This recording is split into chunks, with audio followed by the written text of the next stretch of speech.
Good morning, I'm Brian Reagan. This is Tyler Kelly. And this morning we're coming to you from John chapter 11 with your mornings with Brian and Tyler. And we are in verses 38 through 44. Tyler. Then Jesus, again groaning in himself, came to the tomb. It was a cave, and a stone lay against it. Jesus said, "Take away the stone." Martha, the sister of him who was dead, said to him, "Lord, by this time there is a stench, for he has been dead 4 days." Jesus said to her, "Did I not say to you that if you would believe, you would see the glory of God?" And they took away the stone from the place where the dead man was lying. And Jesus lifted up his eyes and said, "Father, I thank you that you have heard me, and I know that you always hear me. But because of the people who are standing by, I said this, that they may believe that you sent me." Now when he had said these things, he cried with a loud voice, "Lazarus, come forth." And he who had died came out, bound hand and foot with grave clothes, and his face was wrapped with a cloth. Jesus said to them, "Loose him and let him go." All right.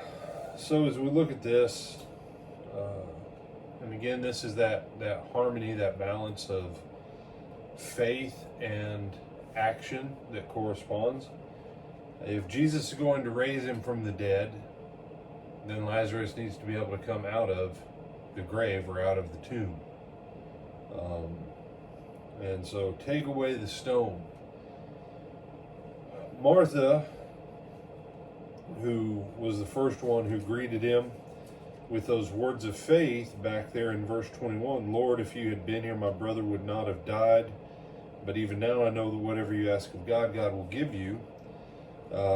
She has moved from a place of faith that from that initial talk with Jesus and the little bit of drift she had by the time Mary's done talking to him and the crowd of those who are there with their question, "Could not this man who opened the eyes of the blind also have kept this man from dying?" She's gone the full direction from faith to basically almost functional unbelief. And her reason is a good reason.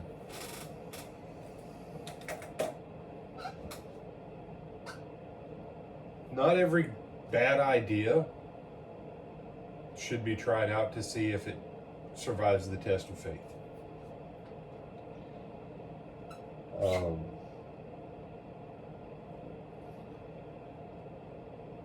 With Mary, with Martha, with Lazarus, they have a record already with Jesus of what Jesus is capable of. When we talk about faith, people have this ridiculous notion that faith is blind. Faith is not blind. Faith allows you to see a discernible pattern and then to believe that God is able to act in that fashion directly or representatively through you in order to duplicate something similar. So raising someone from the dead, Jesus has a track record of. And her reason for not wanting to raise Lazarus back now is because of the smell of being 4 days dead when you don't embalm them. And people, and now let's be clear, even if you embalm someone, if you leave them sitting out for 4 days outside of climate control, they're still not going to smell good.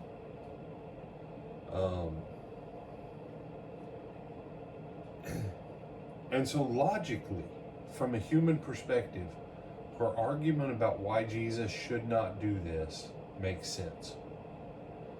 And Jesus goes on ahead and tells her, "Didn't I say to you that if you believe, you'd see the glory of God?"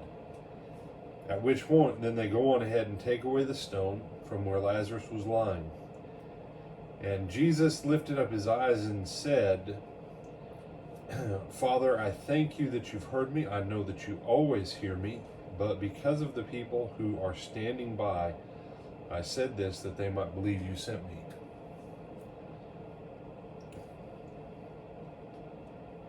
There's nothing wrong with giving God glory for what he does in your life by faith.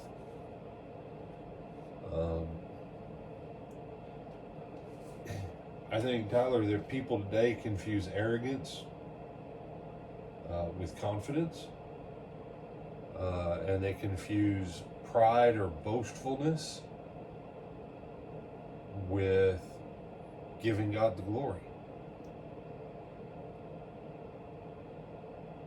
If anyone other than Jesus would have said this, Father, the moment, Father, I know that you always hear me. If anybody other than Jesus did that, what would people be like in today? There you go, that's the face. So, brother, we can't do that. We can't pray like Jesus prayed. That's why he gave us a prayer called "In This Manner Pray." That's why we have prayers of Jesus and the apostles recorded. Well, brother, I'm not an apostle. I can't pray like an apostle. Why can't you?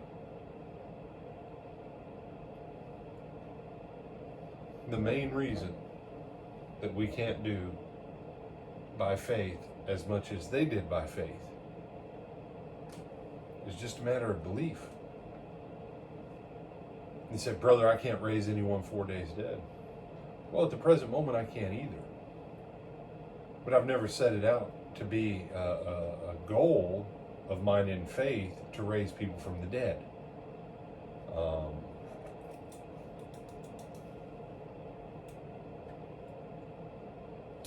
But look at what Jesus says. Because you hear me, I know you hear me. That should make us think of 1 John 5.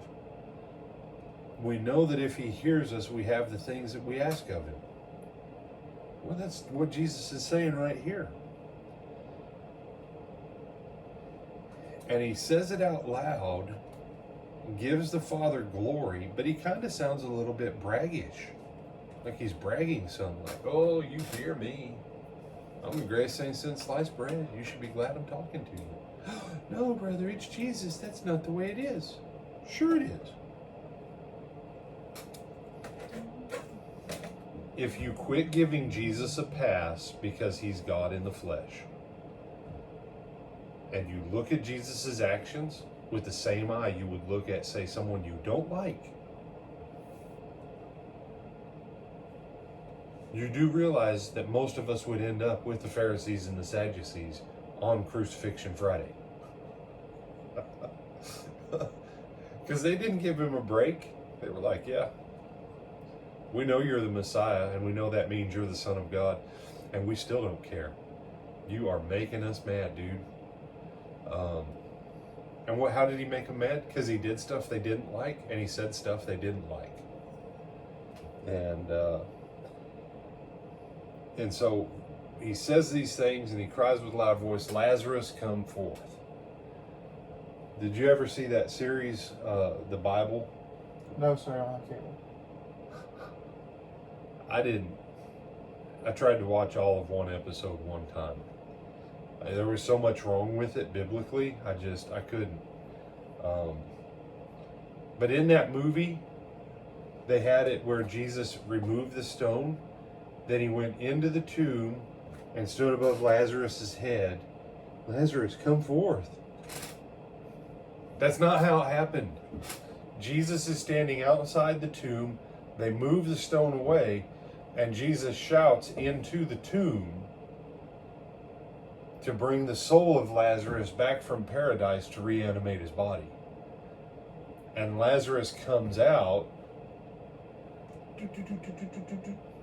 little baby stepping, because he's already wrapped in his funeral clothes. And those funeral clothes have now had 4 days for that liniment and the oils and the herbs and perfumes to set up in the cloth. And that stuff gets like, not quite as hard as a cast, but it gets kind of stiff. You know? And so he calls him out, and that's why Jesus has to say, loose him and let him go.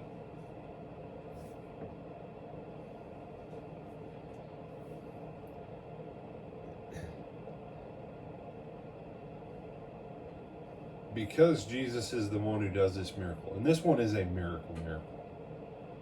Okay? It's not a faith result that looks like a miracle.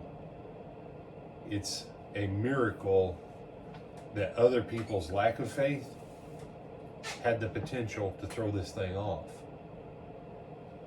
Jesus didn't ask Lazarus. Jesus is Lord over life and death and the grave, called him out of it and brought him back.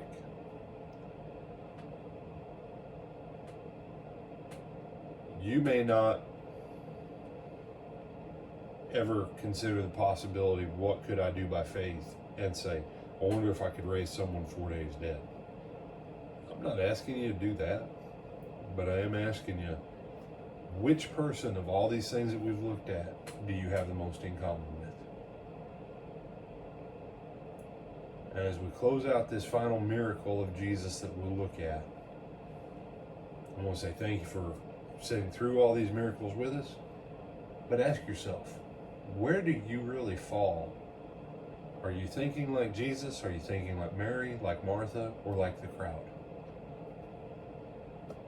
You have some thoughts on this one, my brother? No, sir. All right. With that, we bid you good morning. Lord willing, we'll see you back at 12:30.